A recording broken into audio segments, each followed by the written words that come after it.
Hi, good afternoon. A glorious April sunny afternoon in Winslow, and one of our tutorials to help you get on with your gardening in these very strange times. And it's still not too late. You can get hold of some bulbs to layer plant or lasagna plant them.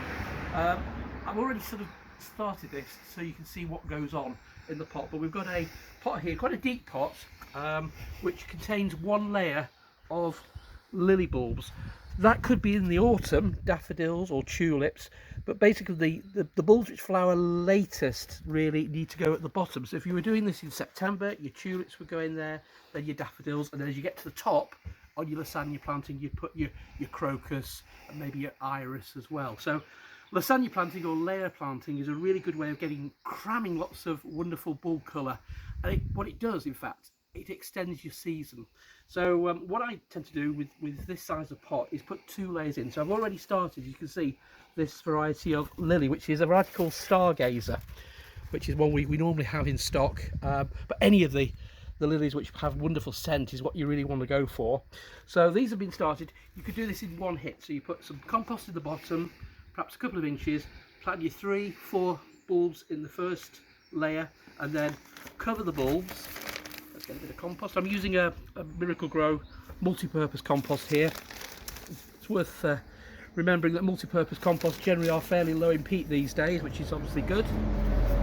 So you cover those tops of those bulbs there, and then put your next layer in. And actually, it doesn't really matter how the bulbs fall, because you always find that the bulb will sort of push around. So you see, these are just nice, perfect sort of stage for planting. So I'll put another 3 in there.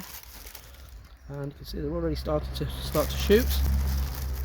Pop those in there. That's 3. So in fact, there's actually 6 bulbs there. Now, what that will actually mean is your display will last, instead of probably 2 or 3 weeks, probably 6, maybe 8 weeks, because you've got that continuity of flowering. My buzzword is continuity. We want continuity in our vegetable garden for succession, so we get plenty of vegetables coming over a nice period of time. With bulbs, it's even more important, especially if you've got a small space. If you've got a small area, you've got a terrace, and you haven't got the space to have loads of acreages over to bulbs. This is a really good way. So to finish the process off, let's just put a bit more compost in there to top it, and you give it a really good water in. Now, of course, lilies unfortunately attract the lily beetle. A few different ways of actually controlling the lily beetle. Some of the easiest ways is to put some trap-it glue along the edge there, or even a bit of WD-40, would you believe, works quite well, and that slows the vine weevil, or in this case the lily beetle, to go in there. But vine weevil can also be a bit of an issue if you're growing lots of bulbs in containers. So we'll top that up, leave a little bit of space at the top to get some water in there. There we go, and then tap that down. Now, what you could do at this stage is put a little bit of grits over the top. That again slows the progression of the vine weevil, but also on the lily beetle, but also it will slow slug problems too. So a bit of grit wouldn't go amiss too. Keep the plants well watered. As soon as the plants start pushing through, then you can start giving them a bit of a feed. Bulbs like this can stay in there for 2 years, and then they start to actually sort of deteriorate. So you get probably 2 good seasons.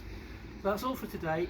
Remember, the garden centre is starting to do local home deliveries. Check our website, www.buckinghamgardencentre.co.uk, for all the details. Thanks for watching. We'll see you again.